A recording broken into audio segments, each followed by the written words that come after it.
নমস্কার বন্ধুরা, শ্রাবণী রান্নাঘরে আপনাদের সবাইকে স্বাগত জানিয়ে আমি আবারও একটা রান্নার ভিডিও নিয়ে আপনাদের সামনে চলে এসেছি। আজকের আমি আপনাদের ওল দিয়ে একটা রেসিপি বানিয়ে দেখাবো। আশা করি আপনাদের ভালো লাগবে। তার জন্য কিন্তু আমার পুরো ভিডিওটা আপনাদের দেখতে হবে। তাহলে চলুন এই ওল দিয়ে আজকের আমি কি বানাই সেটা আপনারা একবার দেখে নিন।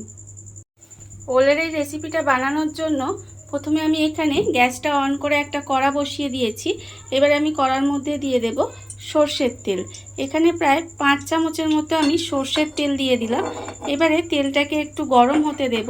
ঠিক যেই সময় তেলটা গরম হবে সেই সময় আমি একটা বাটি নিয়ে নিয়েছি।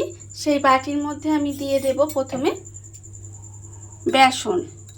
এখানে আমি 2 চামচ বেসন নিয়ে নিয়েছি। এবার আমি এর মধ্যে দিয়ে দেব আন্দাজ মতো অল্প একটু নুন, আর দেব আমি এখানে অল্প সামান্য একটু হলুদের গুঁড়ো, আর দেব অল্প একটু লঙ্কার গুঁড়ো, দেব আমি এখানে অল্প সামান্য একটু জিরের গুঁড়ো, আর দেব অল্প একটু ধনের গুঁড়ো। দিয়ে প্রথমে শুকনো উপকরণগুলো খুব ভালোভাবে মিশিয়ে নেব। নিয়ে এবার এর মধ্যে জল দিয়ে একটা ব্যাটার বানিয়ে নিতে হবে। ব্যাটারটা আমার এখানে রেডি হয়ে গেছে। দেখুন ব্যাটারটা ঠিক কেমন ঘনত্বের হয়েছে সেটা আমি আপনাদের দেখাবো। ঠিক এরকম ঘনত্বের হয়েছে। একেবারে কিন্তু পাতলা হবে না, আবার একেবারে কিন্তু ঘনও হবে না। ঠিক এরকম ব্যাটারটা আমি বানিয়ে নিয়েছি। আর অন্যদিকে কিন্তু তেলটাও আমার গরম হয়ে গেছে।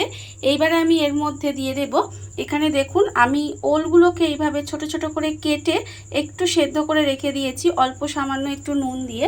সেই ওলগুলো আমি এই ব্যাটারের মধ্যে চুবিয়ে দেব।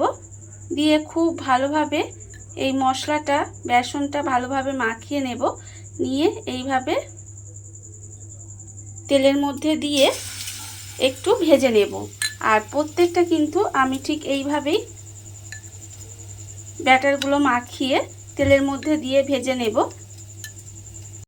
প্রত্যেকটা ওল আমি এখানে বেসনে ডুবিয়ে একটু উল্টে পাল্টে লাল করে ভেজে নিয়েছি। দেখুন এগুলো আমার কিন্তু লাল করে ভাজা হয়ে গেছে। এইবার আমি এগুলোকে আলাদা করে তুলে রেখে দেব।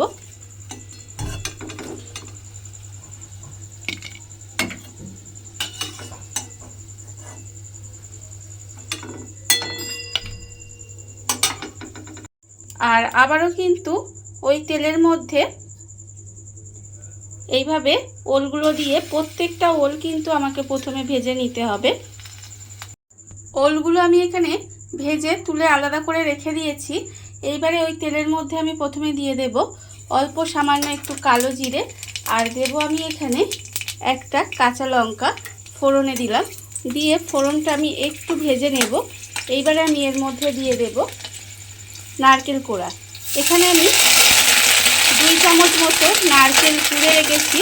সেই নারকেল কোড়াটা আমি তেলের মধ্যে দিয়ে দিলাম। দিয়ে নারকেল কোড়াটা একটু ভেজে নেব। নারকেল কোড়াটা আমার এখানে ভাজা হয়ে গেছে। নারকেল কোড়াটা আমি একটু ভালোভাবে ভেজে নিয়েছি। এবার আমি এর মধ্যে একটা মশলা দিয়ে দেব। দেখুন আমি এখানে একটা মশলা বানিয়ে রেখেছি। এর মধ্যে আছে একটা ছোট্ট সাইজের টমেটো, আর আছে আমার এখানে 2 চামচ পোস্ত, 1 চামচ সাদা সর্ষে, 1 চামচ কালো সর্ষে, আর 7 থেকে 8টার মতো কাজু বাদাম, আর আছে এখানে আমার 2টো কাঁচা লঙ্কা। দিয়ে আমি খুব ভালোভাবে পেস্ট করে রেখে দিয়েছি। এবারে আমি এই মশলাটা এর মধ্যে দিয়ে দিলাম। দিয়ে মশলাটা আমি খুব ভালোভাবে একটু কষিয়ে নেব। মশলাটা দিয়ে আমি এখানে খুব ভালোভাবে কষিয়ে নিয়েছি। এইবার আমি এর মধ্যে দিয়ে দেব শুকনো গুঁড়ো মশলাগুলো। দেখুন এখানে আছে আমার 1 চামচ হলুদের গুঁড়ো, 1 চামচ লঙ্কার গুঁড়ো, আর আছে আমার হাফ চামচ ধনের গুঁড়ো, 1 চামচ জিরের গুঁড়ো। এই সমস্ত গুঁড়ো মশলাগুলো আমি এর মধ্যে দিয়ে দিলাম। দিয়ে এবার আমি এর মধ্যে দিয়ে দেব যে মশলার বাটিটা ছিল সেই বাটিটা ধুয়ে অল্প একটু জলের মধ্যে দিলাম। দিয়ে এবার সমস্ত মশলাটা আমি খুব ভালোভাবে একটু কষিয়ে নেব। যতক্ষণ না পর্যন্ত মশলা থেকে তেল ছেড়ে যায় ততক্ষণ পর্যন্ত আমাকে ভালোভাবে একটু কষিয়ে নিতে হবে। মশলাটা আমার এখানে খুব ভালোভাবে কষানো হয়ে গেছে। মশলা থেকে তেলও ছেড়ে গেছে। এই সময় আমি এর মধ্যে দিয়ে দেব আন্দাজ মতো নুন দিয়ে দিলাম। আর আমি দেব এর মধ্যে হাফ চামচের একটু বেশি চিনি। এবার আমি এর মধ্যে দিয়ে দেব সেই মশলার বাটিতে যে জলটা ছিল সেই জলটা আমি এর মধ্যে দিয়ে দিলাম। দিয়ে খুব ভালোভাবে, আর কিন্তু আমি এর মধ্যে কোনো জল দেব না, এবার এটা একটু গ্যাসটা কমিয়ে দিয়ে এইভাবে একটু ফুটতে দিতে হবে। গ্রেভিটা আমার এখানে খুব ভালোভাবে ফুটে গেছে। এইবারে আমি এর মধ্যে দিয়ে দেব যে ওলের বড়াগুলো আমি বানিয়ে রেখেছিলাম সেগুলো কিন্তু এর মধ্যে দিয়ে দিলাম। দিয়ে এবারে এটা আমি আবারও কিছুক্ষণ এইভাবে রান্না হতে দেব। ওলগুলো দিয়ে গ্যাসটা কমিয়ে আমি কিন্তু প্রায় 5 থেকে 7 মিনিট মতো এইভাবে একটু রান্না হতে দিয়েছিলাম। দেখুন রান্নাটা কিন্তু আমার প্রায় হয়েই গেছে। এইবারে আমি নামানোর আগে এর মধ্যে দিয়ে দেব একটা চেরা কাঁচা লঙ্কা, আর আমি দেব এর মধ্যে প্রায়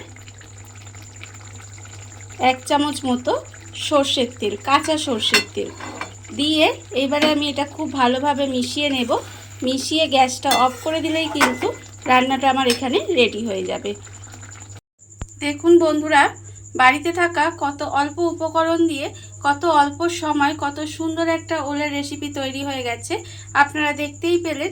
এটা কিন্তু গরম ভাত দিয়ে খেয়ে দেখবেন, ভীষণ ভালো লাগে, ভীষণ ভালো খেতে হয়। আপনারা বাড়িতে একবার হলেও বানিয়ে দেখতে পারেন। আর এই ভিডিওটা যদি আপনাদের ভালো লেগে থাকে, আপনারা যদি ফেসবুক থেকে দেখে থাকেন পেজটি ফলো করে দেওয়ার অনুরোধ রইল। আর যদি ইউটিউব থেকে দেখে থাকেন চ্যানেলটি সাবস্ক্রাইব করে নেওয়ার অনুরোধ রইল। তাহলে চলুন ভিডিওটা আমি এখানেই শেষ করছি। আপনারা সবাই ভালো থাকবেন, সুস্থ থাকবেন। আবারও হাজির হব নতুন কোনো রান্না নিয়ে।